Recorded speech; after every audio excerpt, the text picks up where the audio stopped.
Sir sir ও sir sir প্রতিবন্ধীর বাচ্চা,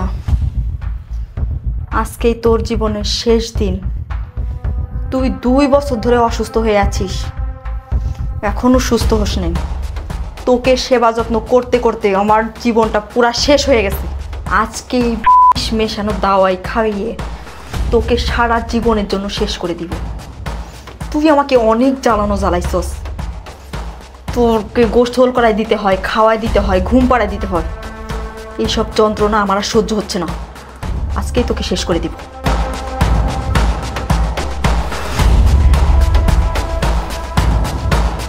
আজকেই তোর জীবনের শেষ দিন। রুবেল, রুবেল, রুবেল, এই যে তোমার জন্য ওষুধ নিয়ে আসছি, খেয়ে নাও। ওষুধ নিয়ে আইসো? কিন্তু এটা কি ওষুধ? এতদিন তো আমার জন্য তুমি ট্যাবলেট নিয়ে আসতা। আরে এতদিন তুমি ডাক্তারের ওষুধ খাইছো, এই জন্য কোনো কাজ হয় নাই। আর আমি এই ওষুধটা অনেক দূর থেকে একটা বড় কবিরাজের কাছ থেকে নিয়ে আসছি। এইটা খাইলে তুমি সারা জীবনের জন্য সুস্থ হয়ে যাবা আগের মতো। কি বলো, কবিরাজের ওষুধ নিয়ে আইসো? হ্যাঁ। কিন্তু কবিরাজের ওষুধ তো অনেক তিতা হয়, এই ওষুধ আমি খামু কেমনে? শোনো, সুস্থ হতে গেলে তো তোমাকে এরকম ওষুধ খাইতেই হবে। খাও, তুমি সুস্থ হয়ে যাবে। না মিষ্টি, আমি এই ওষুধ খাইতে পারবো না। এই ওষুধ দুনিয়ার তিতা।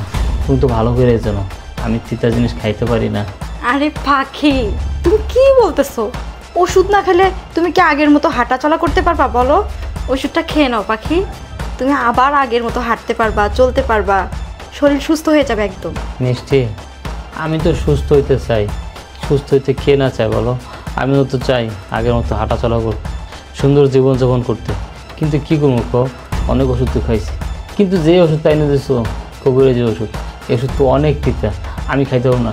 আচ্ছা, আগে তো ট্যাবলেট জাতীয় ওষুধ এনে দিতা। ট্যাবলেট জাতীয় ওষুধ নাই, ওইগুলো দাও, ওইগুলো খাই। রুবেল, তোমাকে অনেক ডাক্তারি ওষুধ খাওয়াইছি, তুমি তো সুস্থ হও না। তাই আমি অনেক দূর থেকে অনেক বড় একটা কবিরাজের কাছ থেকে ওষুধ নিয়ে আসছি। আর কবিরাজ বলছে তুমি এই ওষুধ খাইলে তুমি তাড়াতাড়ি সুস্থ হয়ে যাবা। কি আর করা ক, কবিরাজ যেহেতু বলছে এই ওষুধ খেলে আমি সুস্থ হয়ে যাবো, তাহলে তো খাইতেই হইব, যত কষ্টই হইব। আচ্ছা, আর কত অসুস্থ থাকবো, তোমার আর কত জ্বালামো কো, আমার তো সুস্থ হইতে হইব। দাও,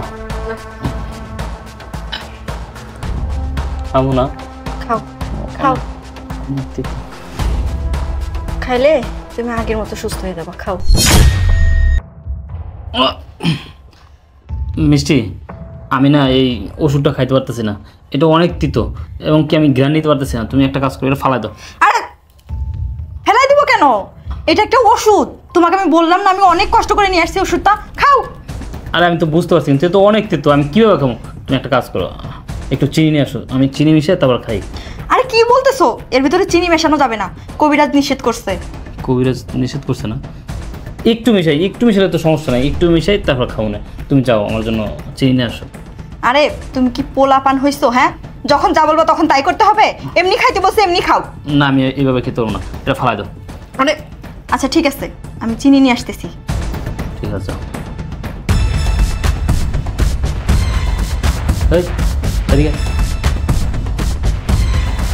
কিরে, তুই এইখানে কি করস? আর তুই এইটা আবার খাইতে নিষেধ করছিস কেন? স্যার, এই ওষুধ আপনি খাইন না, এই ওষুধ খাইলে আপনার ক্ষতি হইব। ক্ষতি হইব মানে? এই তুই সব কী বলতেছস? হ্যাঁ, তুই জানোস আমার স্ত্রী আমার কত ভালোবাসা, আমাকে সুস্থ করার জন্য কত দূর থেকে, কত বড় কবিরাজার থেকে এই ওষুধটা নিয়ে আসছে। আর তুই বলতেছস কিনা এই ওষুধটা খেলে আমার ক্ষতি হইব? স্যার, আপনি ভাবতেছেন এই ওষুধটা আপনার বউ আপনারে সুস্থ করার জন্য নিয়ে আইছে, কিন্তু না, এই ওষুধটা আপনার বউ আনছে আপনারে দুনিয়ার থেকে বিদায় করার জন্য। এই ওষুধটা খাইলে আপনি মারা যাবেন। এই তুই সব কী বলতেছস? এই ওষুধ খেলে আমি মারা যাবো মানে? এই তোর কি কোনো ধারণা আছে? হ্যাঁ, আমার স্ত্রী আমার কত ভালোবাসে, এই ওষুধটা আনছে আমার স্ত্রী আমাকে সুস্থ করার জন্য, আর এটা খেলে আমি মারা যাবো? কি উল্টাপাল্টা কথা বলতেছ? স্যার, আমি কোনো উল্টাপাল্টা কথা বলছি না, আমি যা বলছি একদম ঠিক কথা বলছি। এই ওষুধটা খাইলে আপনি মারা যাইবেন। কী বলতেছিস? আমার স্ত্রী আমার মারতে চায়, কিন্তু কেন? আমার স্ত্রী কেন আমাকে মারতে যাবে? আপনার স্ত্রী আপনাকে কেন মারতে চায় শুনতে চান? তাহলে শোনেন। আপনি 2 বছর ধরে অসুস্থ হয়ে বিছানায় পড়ে আছেন। আপনার সেবা যত্ন করতে হয়, আপনার খেজমত করতে হয়। আপনার স্ত্রী এইগুলো সহ্য করতে পারতেছে না, তাই আপনাকে মেরে ফেলতে চায়। তাছাড়া আপনি 2 বছর ধরে অসুস্থ হয়ে রয়েছেন। এই 2 বছর ধরে আপনার স্ত্রী অন্য একটা ছেলের সাথে পরক্রিয়া করে। প্রতিদিন ওই ছেলেকে এই বাসায় নিয়ে আসে।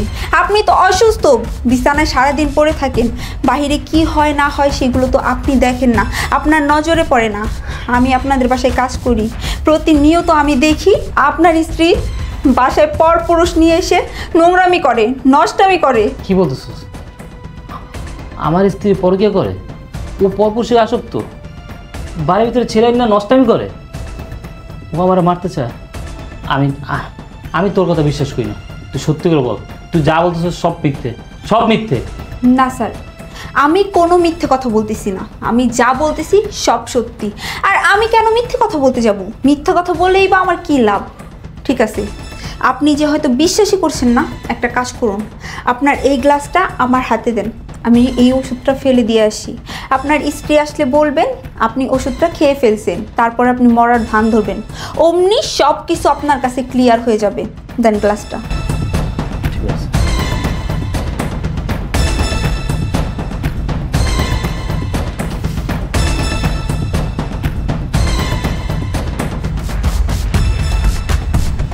ঠিক আছে, তুই যা। ঠিক আছে।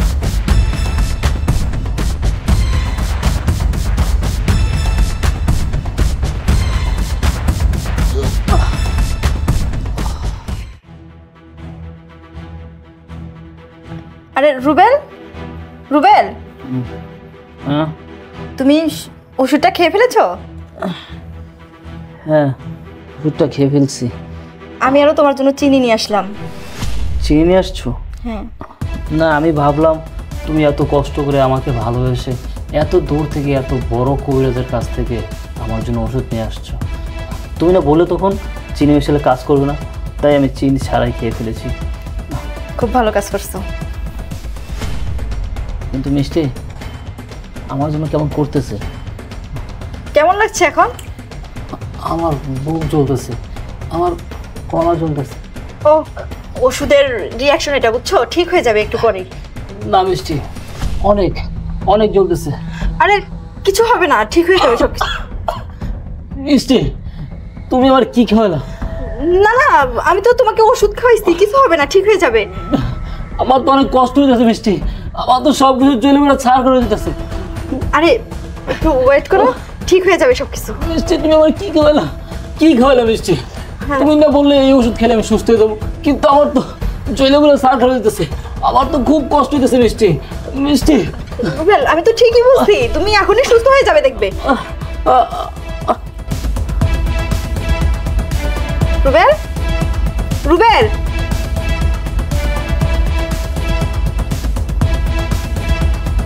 যা।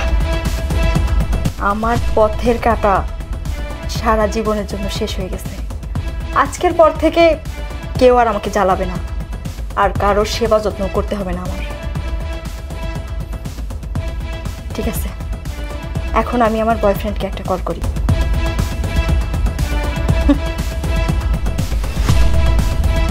হ্যালো বেবি, শোনো, আমার হাজবেন্ডকে সারা জীবনের জন্য দুনিয়া থেকে বিদায় করে দিয়েছি। তুমি এখনই চলে আসো। আরে না না, কোনো সমস্যা নেই।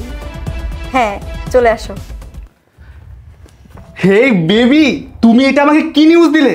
তোমার হাজবেন্ড মরে গেছে? ওয়াও, আমি যেটা বলেছিলাম সেটাই হলো না? আমি যে প্ল্যানিংটা করেছিলাম সেটাই হয়েছে। আমি তোমায় বলেছিলাম না ওই দাওয়াটা খাওয়াইলেই ও মরে যাবে, আর ও মরে গেছে। তোমার আর আমার কোনো পথের কাটাই রইলো না। এখন থেকে তুমি আর আমি এই বাসায় ইচ্ছা মতো রোমান্স করতে পারবো, আর কোনো পথের কাটাই রইলো না। তুমি আর আমি এই বাসায় যা ইচ্ছা তাই করতে পারবো। ওর যন্ত্রণায় তো লুকিয়ে লুকিয়ে সব কিছু করতে হতো, আর এখন থেকে লুকিয়ে লুকিয়ে করতে হবে না, সব ডিউটি ফ্রি। হ্যাঁ, তুমি ঠিকই বলছো, এখন যা কিছু হবে সব ওপেনে হবে। একদম ঠিক বলছো। যাই হোক, আমার তো খুবই আনন্দ লাগছে। শোনো, আর দেরি করার দরকার নাই, চলো আমরা একটু রোমান্স করি। আরে দাঁড়াও, এইখানে আমার হাজবেন্ডের লাশ ওর সামনে কিভাবে? আরে বাবা, এতদিন ওর জন্য আমরা লুকিয়ে লুকিয়ে রোমান্স করেছি, এখন তো ও মরে গেছে, ওর সামনেই করব, তাতেই তো মজা। তুমি বোঝো না, মজাটা বুঝতে পারো না, এত কথা বলো না তো, চল।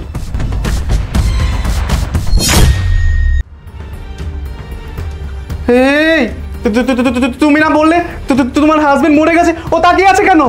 আরে রুবেল, রুবেল তুমি বেঁচে আছো? তুমি মরো নাই? এই ওষুধটা তুমি খাও নাই? হ্যাঁ, আমি বেঁচে আছি। এই ওষুধ তো আমি খাই নাই। তুমি ওষুধ খাও নাই মানে?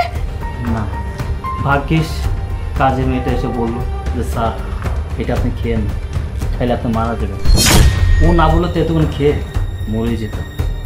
মিষ্টি, তুমি আমার সাথে এত বড় বেমানি করতে পারলে, এত বড় বিশ্বাসঘাতকতা করতে পারলে? মিষ্টি, আমি তোকে ভালো হিসেবে বলছিলাম, আর তুমি কি না দিনের পর দিন আমাকে এইভাবে ঠকে গেলে। আমার অগোচরে আমার বাড়িতে তোমার বয়ফ্রেন্ডকে এনে নষ্ট করছো না, শেষ পর্যন্ত তুমি আমাকে মারতে চাইছো। ছি মিষ্টি, ছি। কি কাজের মেয়ে তোকে বাঁচাইছে না?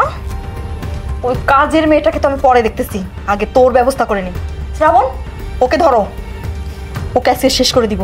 একবার তুই আমার হাত থেকে বেঁচে গেছিস, এইবার আমার হাত থেকে তোকে কেউ বাঁচাতে পারবে না। মিষ্টি, মিষ্টি, মিষ্টি, এই দাও, পালিশটা করো। ম্যাডাম, আপনারা এগুলো কি করতেছেন? এই তুই এখান থেকে যা, আজকে ওকে আমি মেরেই ফেলবো।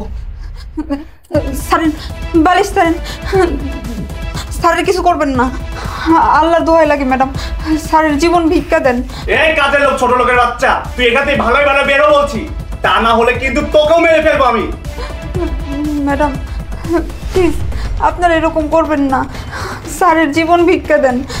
এই তুই যা এখান থেকে যা। শ্রাবণ ধরো। আপনারা শুনবেন না আমার কথা? না শুনবেন না?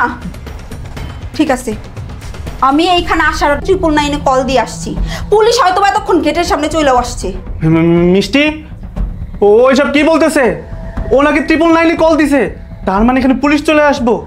পুলিশ আসলে তো আমাকে ধরে নিয়ে যাবে, আর ধরে নিয়ে গেলে তো আমার সারা জীবনের জেল হয়ে যাবো। না না না বাবা, আমি জেলে পচে মরতে চাই না, আমি এখান থেকে চলে যাবো। শ্রাবণ কোথায় যাচ্ছ? তোমার সাথে আমাকেও নিয়ে চলো, নাহলে আমাকেও তো পুলিশে ধরে নিয়ে যাবে। এই তুই নিজেরটা নিজে দেখ, আমি এখানে থেকে কি বিপদে পড়বো নাকি? নিজে বাঁচলে বাপের নাম, তুই তোর রাস্তা মাপ, আমি আমার রাস্তা মাপি। ওরে বাবা রে। শ্রাবণ, আল্লাহ, আমি যদি এখানে থাকি তাহলে আমাকে পুলিশে ধরে নিয়ে যাবে। না না, এখানে থাকা যাবে না। এই সর। কিরে নেহা, তুই সত্যি 999-এ ফোন দিছিস? পুলিশ আইতেছে? না না স্যার, আমি 999-এ কল করিনি, আমি আপনাকে বাঁচানোর জন্য মিথ্যে কথা বলছি। ভালো করছস, অনেক ভালো করছস। তুই যদি আজকে না থাকতি আমার যে কি হইতো রে নেহা। তোর অনেক ধন্যবাদ রে, তোর জন্য আমার জীবনটা বেঁচে গেছে। না না স্যার, এখানে ধন্যবাদ দেওয়ার কিছুই নাই, আমি আপনাদের বাসায় কাজ করি, তাছাড়া এটা তো আমার দায়িত্ব ছিল। দেখ ও কত বড় বেইমানের বেইমান, ওরা আমি ভালোবেসে বিয়ে করছিলাম, আর শেষ পর্যন্ত কিনা ও আমার এত বড় ধোকা দিল। থাক স্যার, আল্লাহ যা করে ভালোর জন্যই করে, এটা নিয়ে আপনি মন খারাপ করেন না। আচ্ছা ঠিক আছে, তুই যা কাজ কর। আচ্ছা, আপনার কখন কি লাগে আমাকে বললেন। ঠিক আছে, আমি তোর ডাক দেবো। ঠিক আছে। যা।